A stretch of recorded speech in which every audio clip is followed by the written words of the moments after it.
নমস্কাৰ, হিমাছ হবিজ চেনেললৈ আপোনালোক সকলোকে পুনৰবাৰ স্বাগতম জনাইছোঁ। আজি আপোনালোকৰ বাবে এটি সুন্দৰ ৰেচিপি লৈ আহিছোঁ। সেয়া হৈছে অৰেঞ্জ ৰসমলাই, অৰ্থাৎ কমলাৰ সোৱাদেৰে ভৰা ছফ্ট আৰু স্পঞ্জি ৰসমলাই। ৰসমলাই ৰসগোল্লাকেইটাৰ বাবে প্ৰথমে 1 লিটাৰ গাখীৰ গৰম হ'বলৈ দিব। তাৰ পাছত উতল অহাৰ পিছত গেছ বন্ধ কৰি 1-2 মিনিটৰ বাবে ঠাণ্ডা হোৱাৰ পাছত 4/1 ভাগ ভিনেগাৰ তাত মিহলি কৰি দিব। ভালদৰে হেতাৰে লৰাই দিলে চানাখিনি ভালদৰে ফাটি আহিব।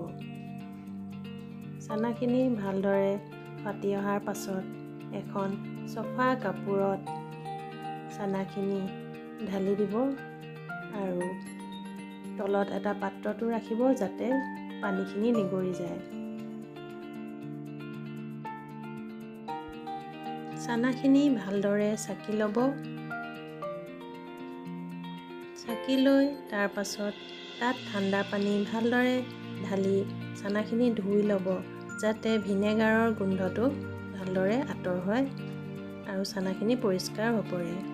তাৰপিছত ভালদৰে চেপি চানাৰ টোপোলাটো ওলমাই ৰাখিব যাতে বাকী থকা পানীখিনিও নিগৰি যায়। আধা ঘণ্টা 1 ঘণ্টামানৰ পাছত চানাখিনি উলিয়াই এখন প্লেটত ল'ব আৰু ভালদৰে হাতেৰে মোহাৰি মিহি কৰি ল'ব। যিমান ভালদৰে মিহি কৰা হয় ৰসগোল্লাকেইটাও সিমানেই কোমল হ'ব। সেয়ে যিমান পাৰে হাতেৰে হেঁচা দি মিহি কৰি ল'ব লাগে চানাখিনি। এতিয়া এচামুচ ময়দা তাত ঢালি দিব আৰু পুনৰ ভালদৰে হাতেৰে ভালদৰে মঠি ল'ব চানাখিনি।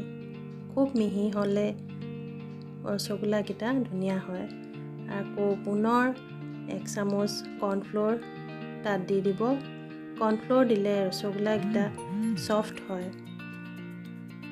আপোনালোকে অকল ময়দা দিও বনাব পাৰে। মই এনেদৰে বনাওঁ আৰু খাবলৈ সোৱাদ হয়।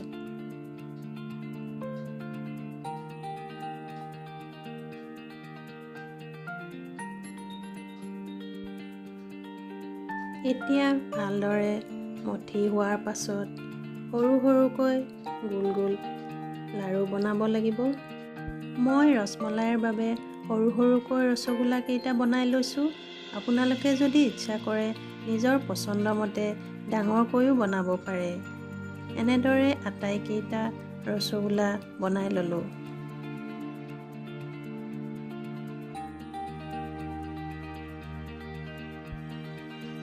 এতিয়া এটা চচপেনত 1.5 কাপ চেনি ল'ব আৰু তাৰ দুগুণ অৰ্থাৎ 3 কাপ পানী ল'ব। কাৰণ ৰসগোল্লাকেইটাৰ বাবে ডাঠ চেনি পানী হ'ব নালাগে। চেনিখিনি উতল আহিলেই ৰসগোল্লাকেইটা দিয়া হ'ব। তাত মই 3টা ইলাচি খুন্দি লৈ লৈছোঁ। গেছটো জ্বলাই গৰম হ'বলৈ দিছোঁ আৰু আনফালে মই 750 মিলিলিটাৰ গাখীৰ লৈছোঁ। এতিয়া চেনি পানীখিনি উতল অহাত মই তাত এটা এটাকৈ ৰসগোল্লাকেইটা দি দিছোঁ।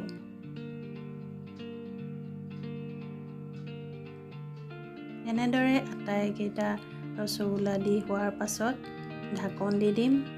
কমলা ৰসমলাই খাবলৈ খুবেই সোৱাদ হয়। মই বনোৱাৰ ধৰণে আপোনালোকে অন্য আম বা ষ্ট্ৰবেৰী ৰসমলাইও বনাব পাৰে। আৰু এইফালে মই গাখীৰখিনি ডাঠ হ'বলৈ মধ্যমীয়া কম জুইত পগাই আছোঁ। চাব যাতে গাখীৰখিনি ছাইডত লাগি নাযায়।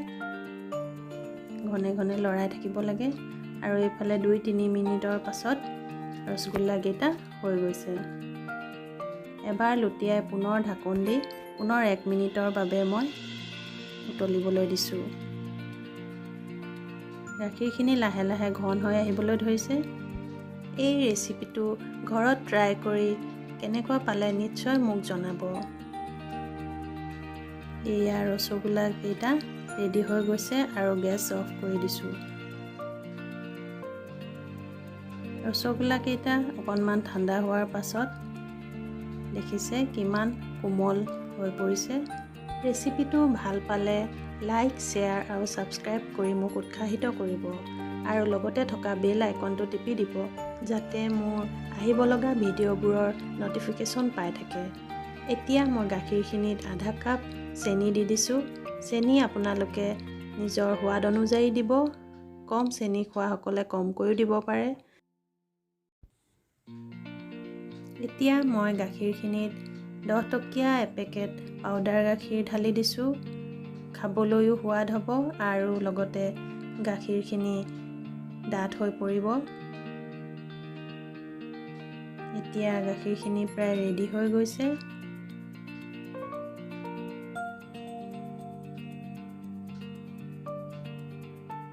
এতিয়া মই ৰসগোল্লাকেইটা গাখীৰৰ ৰাবৰিখিনিত দি দিছোঁ।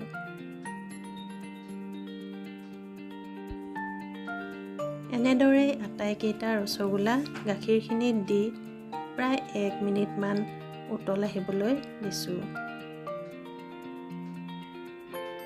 যাতে ৰসগোল্লাকেইটাত গাখীৰৰ সোৱাদটো সোমাই পৰে।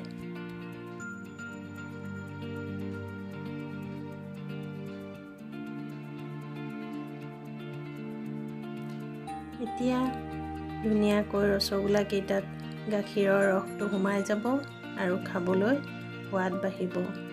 তাৰপিছতে মই গেছ বন্ধ কৰি দিছোঁ আৰু গাখীৰখিনি সম্পূৰ্ণ ঠাণ্ডা হোৱাৰ পাছত তাত আধা কাপ মই অৰেঞ্জ ক্ৰাছ দিছোঁ। মন কৰিব ৰসমলাই গাখীৰখিনি সম্পূৰ্ণ ঠাণ্ডা হ'ব লাগিব, নহ'লে অৰেঞ্জ ক্ৰাছ দিলে ফাটি যাব পাৰে। এতিয়া মই ভালদৰে মিলাই লৈছোঁ। এয়া অৰেঞ্জ ৰসমলাই ৰেডি হৈ গৈছে।